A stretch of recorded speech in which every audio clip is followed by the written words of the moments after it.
Bismillahirrahmanirrahim. Assalamualaikum warahmatullahi wabarakatuh. Bapak Ibu sekalian yang saya hormati, bahwa usia remaja itu adalah usia di mana seorang manusia itu sedang berada dalam masa pencarian jati dirinya. Ia ingin mengenal siapa sebenarnya dirinya. Seorang manusia itu dikatakan remaja jika ia sudah menginjak usia 17 tahun. Dan dalam usia ini, ia mengalami masa dinamakan dengan masa pubertas, ya. Nah, saat pubertas biasanya manusia itu ingin mencoba segala sesuatu yang baru dalam hidupnya. Itulah masa remaja. Munculnya berbagai macam gejolak emosi, kemudian banyak timbul masalah baik dalam keluarga maupun lingkungan sosialnya. Nah, pada kesempatan yang berbahagia ini, saya akan memaparkan kepada kita semua terkait dengan persoalan kenakalan remaja. Mari kita simak penjelasan berikut ini. Sebagaimana kita ketahui bahwa definisi kenakalan remaja ini dapat kita lihat dari beberapa para ahli. Di sini sudah saya sebutkan dari Kartono, dia adalah seorang ilmuwan sosiologi, di mana dia mengatakan bahwa dalam bahasa Inggris itu dikenal dengan istilah juvenile. Ini merupakan sebuah gejala patologis sosial pada remaja yang disebabkan oleh suatu bentuk pengabaian sosial, ya. Ini harus kita garis bawahi, ada pengabaian sosial. Nah, akibat pengabaian sosial tersebut, mereka mengembangkan bentuk perilaku yang menyimpang. Ya, ini yang dimaksud dengan kenakalan remaja menurut Kartono. Kemudian Santrops dia menjelaskan bahwa kenakalan remaja itu merupakan kumpulan dari berbagai perilaku remaja yang tidak dapat diterima secara sosial hingga terjadi tindakan kriminal. Ada 3 jenis kenakalan remaja. Yang pertama, penyalahgunaan narkoba. Ini perlu kita pahami bersama Bapak Ibu sekalian, agar kita juga bisa lebih waspada, lebih hati-hati, dan lebih mengontrol apakah kita sebagai seorang pendidik, kita sebagai orang tua, ataupun kita sebagai komunitas masyarakat. Perlu kita pahami ini, bahwa ada beberapa jenis kenakalan remaja. Di sini disebutkan yaitu penyalahgunaan narkoba, kemudian seks bebas, kemudian tawuran antar pelajar. Ya, ketiga-tiganya ini sangat miris, ya. Penyalahgunaan narkoba ini cukup bahaya sekali. Kemudian seks bebas ini juga sangat luar biasa bahayanya. Tawuran antar pelajar ini juga menjadi tren budaya di kalangan remaja, bahkan di kota-kota besar ini menjadi hal-hal biasa. Walaupun pada akhirnya berdarah-darah bahkan sampai menghilangkan nyawa. Sebab mereka itu ketika tawuran antar pelajar biasanya kadang-kadang pakai senjata-senjata tajam tanpa memikirkan resiko dan akibat yang ditimbulkan akibat dari tawuran tersebut. Nah, ini perlu menjadi perhatian kita bersama. Nah, paling tidak 3, ya, coba kita ulangi kembali: penyalahgunaan narkoba, seks bebas, kemudian tawuran antar pelajar. Apa sih yang menjadi penyebab terjadinya kenakalan remaja? Ada 2 penyebab, Bapak Ibu sekalian. Yang pertama itu faktor internal dan yang kedua itu faktor eksternal. Faktor internal itu karena krisis identitas, ya. Kita tidak terlalu memberikan identitas jati dirinya terhadap remaja, sehingga gara-gara dia krisis identitasnya, dia itu menjadi eh, nakal, ya. Kemudian kontrol diri yang lemah, ini juga satu masalah, ya. Kenapa bisa bisa terjadi kenakalan remaja? Karena kontrol dirinya yang lemah. Dia terlalu cepat terpengaruh, terlalu cepat ikut terhadap pengaruh-pengaruh budaya, pengaruh teman sebaya, dan lain sebagainya. Nanti bisa kita lihat di penjelasan berikutnya. Tapi yang pastinya itu faktor internalnya itu karena kontrol diri yang masih lemah. Kemudian ada faktor eksternal. Faktor eksternal tentu ini faktor dari luar diri remaja tersebut. Yang pertama itu faktor keluarga. Kemudian teman sebaya yang kurang baik. Kalau keluarga ini bisa kita jabarkan bahwa dalam keluarga tersebut mungkin tidak terlalu terkontrol pendidikan anak, tidak terlalu terkontrol bagaimana perilaku anak, tidak terlalu memberikan edukasi-edukasi yang baik dalam lingkungan keluarga. Ini menyebabkan remaja itu menjadi nakal. Kemudian yang berikutnya itu teman sebaya yang kurang baik. Ini juga sangat bermasalah karena ada sebagian remaja dia bergaul dengan teman yang kurang baik perilakunya, sehingga dia juga ikut menjadi bahagian dari perilaku-perilaku yang tidak baik tersebut.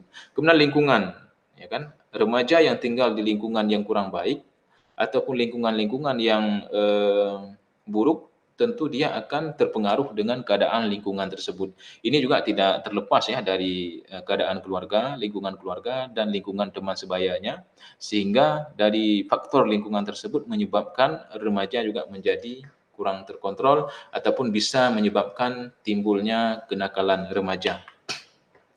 Nah, mari kita lihat satu persatu.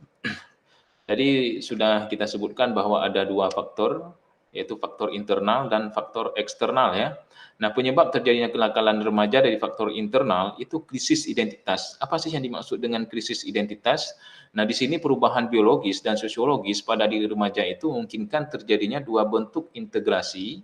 Yang pertama, terbentuknya perasaan akan konsisten dalam kehidupannya.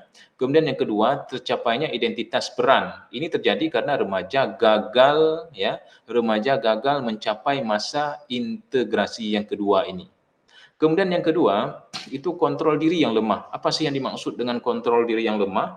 Di mana remaja yang tidak bisa mempelajari dan membedakan tingkah laku yang dapat diterima dengan baik, ya kan? Yang dapat diterima dengan yang tidak diterima, ini akan terseret kepada perilaku nakal. Ya, saya ulangi, remaja yang tidak bisa mempelajari dan membedakan tingkah laku yang dapat diterima dengan yang tidak diterima, ini akan terseret remaja tersebut kepada perilaku nakal. Begitupun bagi mereka yang telah mengetahui perbedaan dua tingkah laku tersebut. Namun tidak bisa mengembangkan kontrol diri untuk bertingkah laku sesuai dengan pengetahuannya. Nah, di sini ada juga faktor eksternal. Kalau tadi kita sudah membicarakan faktor internal, kemudian kita lihat ini faktor eksternal. Di mana dalam faktor eksternal ini yang pertama itu keluarga. Apa sih masalah dalam keluarga? Nah, perceraian orang tua, ya, perceraian orang tua, kemudian tidak adanya komunikasi antar anggota keluarga. Kemudian perselisihan antar anggota keluarga bisa memicu perilaku negatif pada remaja. Kemudian pendidikan yang salah di keluarga, seperti terlalu memanjakan anak, ya kan, tidak memberikan pendidikan agama, ataupun penolakan terhadap eksistensi anak-anak yang kurang dihargai dalam lingkungan keluarganya. Kemudian ada teman sebaya yang kurang baik. Kemudian yang ketiga itu komunitas ataupun lingkungan tempat tinggal yang kurang baik. Nah, ini faktor eksternal, tentu dari teman sebaya kita juga bisa menjabarkan sendiri ya. Anak yang berkawan, bersahabat dengan teman-temannya yang kurang baik, ini akan berpengaruh terhadap si anak tersebut. Nah, berikutnya, kalau kita lihat penyebab timbulnya kenakalan remaja, yang pertama itu pengaruh kawan sepermainan. Ya, anak ataupun kita sendiri ataupun siapa saja, dengan siapa kita bermain, siapa sih kawan kita, maka kita tidak jauh-jauh sebenarnya keadaan kita, perangai kita dengan sahabat kita. Demikian juga dengan anak, pengaruh kawan sepermainan, dengan siapa dia bermain. Jika dia bermain dengan anak-anak yang juga nakal, maka tentu dia akan demikian juga adanya. Kemudian pendidikan ya, pendidikan yang salah, pendidikan yang kurang bagus, pendidikan yang tidak terkontrol, ataupun pendidikan yang sangat lemah dalam sisi pembinaan karakter dan akhlaknya, tentu ini juga akan menyebabkan si remaja tersebut kurang terkontrol sehingga dia menjadi nakal. Kemudian penggunaan waktu luang, ini juga ya, penggunaan waktu luang, anak-anak yang kadang-kadang dalam waktu luang kita lihat dia sedang main HP, main game, dia lihat di YouTube berbagai pertunjukan-pertunjukan, adegan-adegan ataupun hal-hal yang sifatnya negatif, ini tentu akan menyebabkan si remaja tersebut ya menjadi mengikuti apa yang ia lihat di dalam tontonan tersebut. Nah, kemudian uang saku ini juga berpengaruh ya. Kadang-kadang anak-anak yang anak orang kaya biasanya kan dia diberikan uang saku yang banyak, kemudian dia diberikan peluang untuk menghabiskan uang saku tersebut. Ini menjadi hal yang kadang-kadang dia salah menggunakan uang saku tersebut. Kemudian ada juga yang sedikit, terlalu sedikit sehingga dia perlu mencari tambahan dengan cara yang tidak bagus, bisa saja dengan mencuri, merampok dan lain sebagainya. Ini tentu sangat berpengaruh. Kenapa? Karena uang saku adalah kebutuhan. Anak itu kan uang saku saat ini kebutuhan, uang jajan ya. Apalagi dengan berbagai kebutuhannya ketika dia tidak mendapatkan uang untuk membeli kebutuhan yang ia butuhkan, dia akan mencari berbagai cara, bisa saja ya dengan hal-hal yang tidak baik. Nah, bagaimana yang dimaksud dengan pengaruh kawan sepermainan? Di kalangan remaja itu memiliki banyak kawan adalah merupakan suatu bentuk prestasi tersendiri. Ya, makin banyak kawan, makin tinggi nilai mereka di mata teman-temannya. Nah, untuk menghindari masalah yang akan timbul akibat pergaulan, itu selain menerahkan untuk mempunyai teman bergaul yang sesuai, orang tua hendaknya juga memberikan kesibukan dan kepercayaan sebagai tanggung jawab rumah tangga si remaja yang bersifat tidak memaksa ataupun mengada-ngada.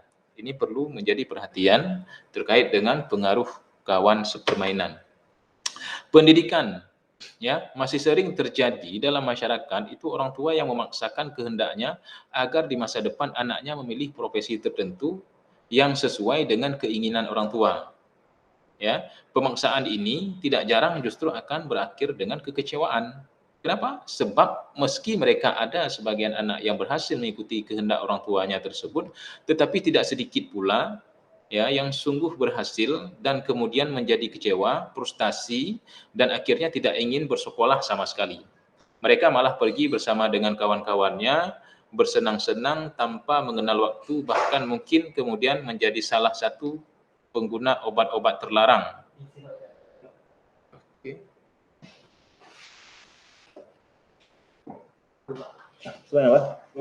Ya. Ya, Pak. Oke, baik, kita lanjutkan. Ini ya, masalah tadi, kalau tadi kita lihat pengaruh kawan sepermainan, kemudian itu berikutnya itu masalah pendidikan. Nah, berikutnya itu penggunaan waktu luang. Kegiatan iseng yang dilakukan selain inisiatif remaja sendiri, ini sering pula karena dorongan teman sepergaulan yang kurang sesuai ya. Sebab masyarakat itu pada umumnya apabila seseorang tidak mengikuti gaya hidup anggota kelompoknya, maka ia akan dijauhi oleh lingkungannya. Nah, tindakan pengasingan ini jelas tidak mengenakkan hati si remaja, yang akhirnya mereka terpaksa mengikuti tindakan kawan-kawannya. Akhirnya, ia terjerumus ke dalam hal-hal yang sesat. Berikutnya uang saku. Orang tua hendaknya itu memberikan teladan untuk menanamkan pengertian bahwa uang hanya dapat diperoleh dengan kerja dan keringat. Remaja hendaknya dididik agar dapat menghargai nilai uang. Ajarkan pula anak untuk mempunyai kebiasaan menabung sebagai sebahagian dari uang sakunya. Menabung bukanlah pengembangan watak kikir ya, melainkan sebagai bentuk menghargai uang yang didapat dengan kerja dan semangat.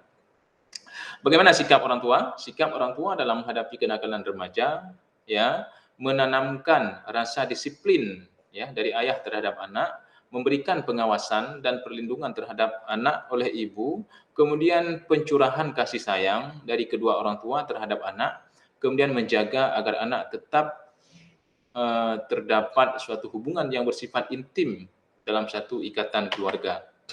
Nah, di samping keempat yang saya sebutkan di atas sebelumnya, itu hendaknya diadakan pula pendidikan agama ya. Pendidikan agama itu sangat penting Bapak Ibu sekalian. Pendidikan agama untuk meletakkan dasar moral yang baik dan berguna, kemudian penyaluran bakat si anak ke arah pekerjaan yang berguna dan produktif, kemudian rekreasi ini juga penting, rekreasi yang sehat sesuai dengan kebutuhan jiwa anak, dan pengawasan atas lingkungan pergaulan anak ini dengan sebaik-baiknya.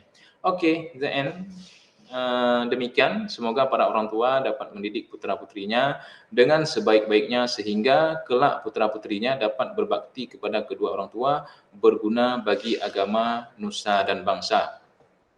Bapak Ibu sekalian, demikian paparan singkat saya dalam kesempatan yang berbahagia ini terkait dengan persoalan kenakalan remaja. Tentu kita pahami bersama, kita tahu bahwa di lingkungan kita itu tidak terlepas dengan adanya para remaja. Kita lihat sendiri bagaimana pola tingkah para remaja tersebut.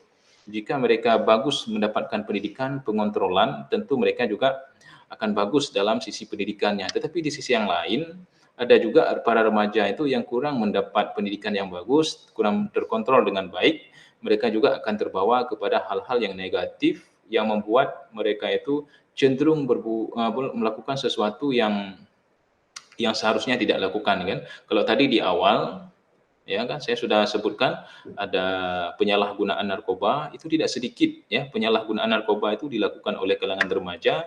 Kemudian seks bebas itu diawali dengan masa-masa pacaran, Karena kita ketahui bersama bahwa masa remaja itulah masa pubertas, tentu mengenal lawan jenis, ingin mencoba sesuatu, apalagi memiliki rasa-rasa dekat dan, lingkungan pun mendukung untuk pacaran, untuk pendekatan-pendekatan dengan lawan jenis, maka ini sangat rentan ya, sangat rentan, menjurus kepada hal-hal yang sifatnya seks bebas, ya kan, seks bebas, dan ini sangat berbahaya sekali.